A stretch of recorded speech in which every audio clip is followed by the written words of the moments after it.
Hello everyone, সবাই কেমন আছো? আমি তো খুবই ভালো আছি। তো আজকে একটা নতুন ব্লগ ভিডিও নিয়ে চলে এসেছি। তো আজকের ভিডিওটা হচ্ছে আমি পিঠে বানাবো। তো কিসের পিঠে সেটা বলি। তো আমি বানাবো চিঁড়ে দিয়ে ছ্যাঁকা পিঠে। তো সেটাই তোমাদের সঙ্গে শেয়ার করব। তো তোমরা ভিডিওটা দেখতে থাকো। তো চলো কি কি উপকরণ দিয়ে বানাবো সেটা তোমাদের দেখিয়ে দিই। তো প্রথমে চিঁড়ে আগে থেকে ভিজিয়ে রেখেছিলাম দেওয়ার জন্য। তারপরে দিয়েছিলাম নারকেল কোচানো, ভালোভাবে কুচিয়ে রেখেছিলাম। তো তারপরে দিয়েছিলাম সুজি। তো সুজি তারপরে দিয়েছিলাম পানমৌরি, কাঁচা পানমৌরি দিয়েছিলাম।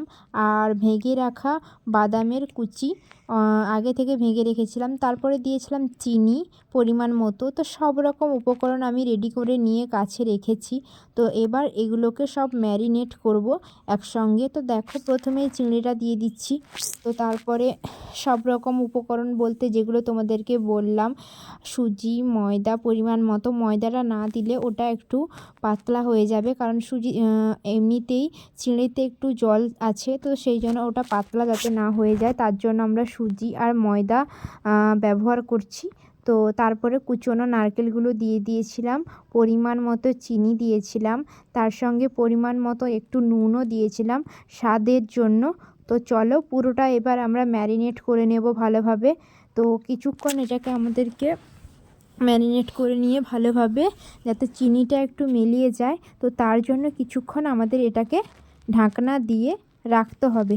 তো চলো এখন আমরা ওটা ম্যারিনেট করে নিই, তোমরা ভিডিওটা দেখতে থাকো। দেখো আমি এখন ম্যারিনেট করে নিচ্ছি ভালোভাবে। এটাকে এবার কিছুক্ষণের জন্য ঢাকনা দিয়ে রাখবো যাতে চিনিটা ভালোভাবে মিক্সড হয়ে যায়। তো দেখো মিক্সড হয়ে গেছে, পরিমাণ মতো আগে থেকে রেডি করে রেখেছিলাম। তো তারপর দেখো কড়াইতে তেল নিয়ে নিয়েছিলাম আমরা। তো তারপর একটা একটা করে ছাড়তে শুরু করলাম। তো মাখানোটা যাতে ঠিকঠাকভাবে হয়, নাহলে হয়তো কড়াইতে চিটিয়ে যেতে পারে বা পাতলা হয়ে যেতে পারে। তো দেখো গরম গরম তৈরি হয়ে গেছে চিঁড়ে দিয়ে ছ্যাঁকা পিঠে। তোমরা চাইলে এমন মুচমুচে পিঠে একবার বানিয়ে দেখতে পারো। তো ভিডিওটা ভালো লেগে থাকলে একটা লাইক, শেয়ার, কমেন্ট করে দিও। টাটা।